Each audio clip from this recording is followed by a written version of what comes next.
একটা শব্দ রয়েছে পরিস্থিতি। অনেক মানুষের মুখে আমরা এই শব্দ শুনি। জীবনে যখন অসফল হই, দুঃখ আসে, সংকট আসে, কোনো বিপদ ঘনিয়ে আসে, তখন সমস্ত দোষ আমরা পরিস্থিতির উপর চাপিয়ে দিই।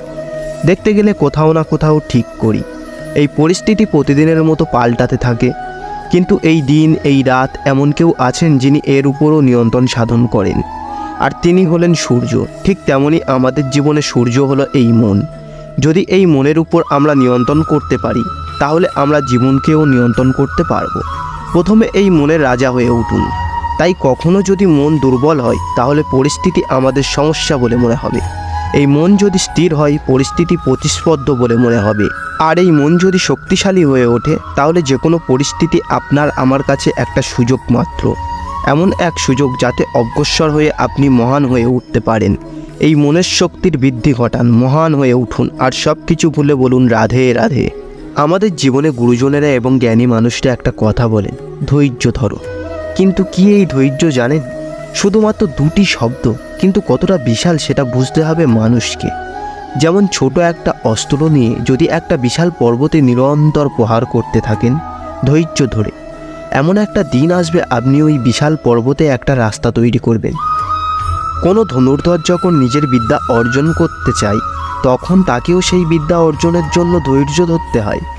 তার নিজেকে সময় দিতে হয়, তবেই সে ধনুর্বিদ্যা অর্জন করতে পারে। তেমনি আমাদের জীবনেও ধৈর্য রাখা প্রয়োজন। পরিবারে ধৈর্য রাখলে প্রেম বৃদ্ধি পায়, সমাজে ধৈর্য রাখলে সেই সমাজ আপনাকে সম্মান করবে। নিজের জীবনে ধৈর্য রাখলে আত্মবিশ্বাস বাড়ে এবং নিজের বিকাশ হবে। জীবনে সবই সম্ভব যদি আপনি ধৈর্য রাখতে পারেন। হয়তো আস্তে আস্তে হবে, কিন্তু হবে অবশ্যই। ধৈর্য রাখুন, কারণ ধৈর্য সব থেকে বড় পুঁজি। আর আমার সঙ্গে বলুন রাধে রাধে। খুব সুন্দর একটা কাহিনী আছে। একবার এক ব্যক্তি নিজের অসফলতার জন্য দুরস্থ হয়ে সময় দেবতার তপস্যা করতে বসলেন। উনি তপস্যা করলেন এবং সময় দেবতা প্রসন্ন হলেন এবং ওই ব্যক্তির সামনে প্রকট হলেন।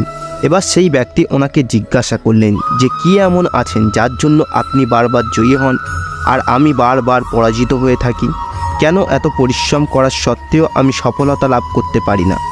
তখন সময় দেবতা উত্তর দিলেন যে দিন হোক বা রাত, ঝড় হোক বা ভূমিকম্প, রোদ হোক বা বৃষ্টি হোক, সময়ের সূত্রপাত হোক বা প্রলয়, আমি থামি না, আমি চলতে থাকি। আর সেই জন্য যিনি থেমে যান তিনি পরাজিত হন আর আমি জয়ী হই। এটাই আমাদের শিখতে হবে। জীবনে সবসময় চলতে থাকুন, কখনো থামবেন না। হ্যাঁ, কিছু সময়ের জন্য বিরতি নিতে পারেন, বিশ্রাম করার জন্য, নিজেকে আরও শক্তিশালী করার জন্য, কিন্তু থেমে যাবেন না। নিরন্তর কর্ম করতে থাকুন, পরিশ্রম করতে থাকুন, তবে এই সংসার আপনাকে মনে রাখবেন রাধে রাধে।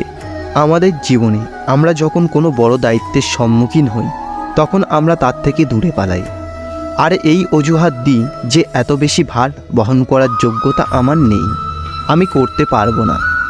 দেখবেন এই সংসারে ভিন্ন ধরনের গাছ রয়েছে, ছোট গাছ, বড় গাছ, কিন্তু বটগাছের মতো বড় এবং নিবিড় গাছ আর একটাও নেই।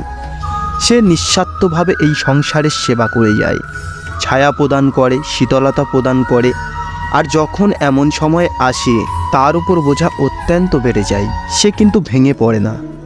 তখন সে নিজের নিঃস্বার্থ কর্মের ফল লাভ করে। সেই নিঃস্বার্থ কর্ম যা সে করেছে, তার দেহ থেকে ছোট্ট ছোট্ট ঝুড়ি বার হয় এবং তা কাণ্ডের আকার ধারণ করে। সেই কাণ্ড মাটির কাছে পৌঁছায় এবং তা পরে বটগাছের সহায়ক হয়ে ওঠে। সে ভেঙে পড়ে যায় না।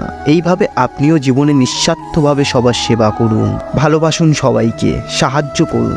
যেদিন আপনার উপরও বোঝা অত্যন্ত বেড়ে যাবে, সেদিন এই সব মানুষ আপনাকে সাহায্য করার জন্য এগিয়ে আসবে এবং আপনার শক্তি হয়ে উঠবে, আর আপনি বটগাছের মতো মহান এবং বিশাল হয়ে উঠবেন। তাহলে মনের আনন্দের সঙ্গে বলুন রাধে রাধে।